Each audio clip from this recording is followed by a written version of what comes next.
The reality is that what has been fake for generations now is the medical and nutrition advice that so much of this government has been giving our families. And, we saw, of course, during COVID with like fake rules about from the so-called experts about masking and social distancing and everything else, or pretending that there's the same risk profile for a healthy 4-year-old kid as an elderly and obese person. The Maha report is the most significant and important breakthrough moment in terms of prioritizing prevention, underlying health, answering and asking the right questions. Why are there such persistently high rates of pediatric cancer in this country?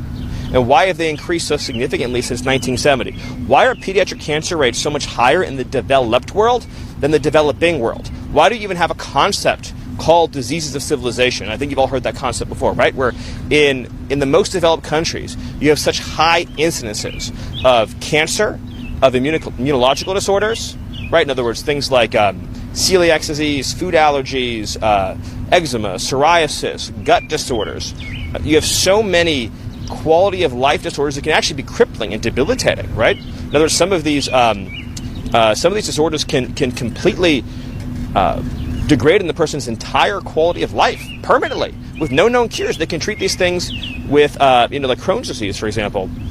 They can treat these things with steroids. They can try to mitigate the symptoms, but there's no path out for millions of Americans. What is causing young babies in this country to have these crippling allergic reactions or immune systems that don't fire properly? They underreact to certain illnesses. They overreact to other illnesses. And we don't see these same things in the natural world, in other primates.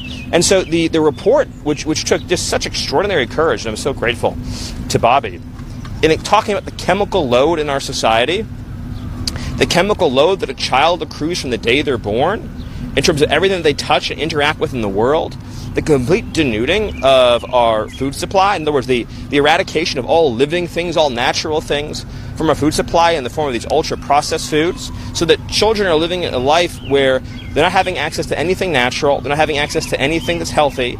Everything they do have is loaded up with insane amounts of sugar. For years, I still think it's the case. If you went to like a store and you looked at baby food, it's filled with sugar. Why are people putting sugar into baby food? And how many children's snacks, right, are filled with dyes, artificial ingredients, and massive amounts of sugar? What is this doing to a young body from the day they're born? Combined again with all the chemical exposures, the incredibly accelerated growth and compression of the overall vaccine schedule from even when I was a kid. Parents have questions. They want to know, again, why do their kids have these chronic health conditions? Why do they go to the hospital when they're sick? Instead of just, in other words, they have like a common cold. Why is it sending them to the hospital? Why is their immune system firing wrong? Why is it that that foods that people have eaten for thousands of years are suddenly causing these crippling allergies in children? Why is it these high and persistent rates of obesity that is no precedent in history amongst our young people? What are the effects and the cost to our healthcare system over time when you have these high rates of chronic illnesses, heart disease, obesity, lung disease, asthma? Like, what are the effects of these on a society, both financially, personally, quality of life? Why is it that a person from the developing world has a lower cancer rate than an American does? I mean, on average, right? But within a single generation, their family has the exact same cancer rate, likelihood of getting cancer, as the American population. These are questions that no one has wanted to ask or explore or assess, and thank God that Bobby is doing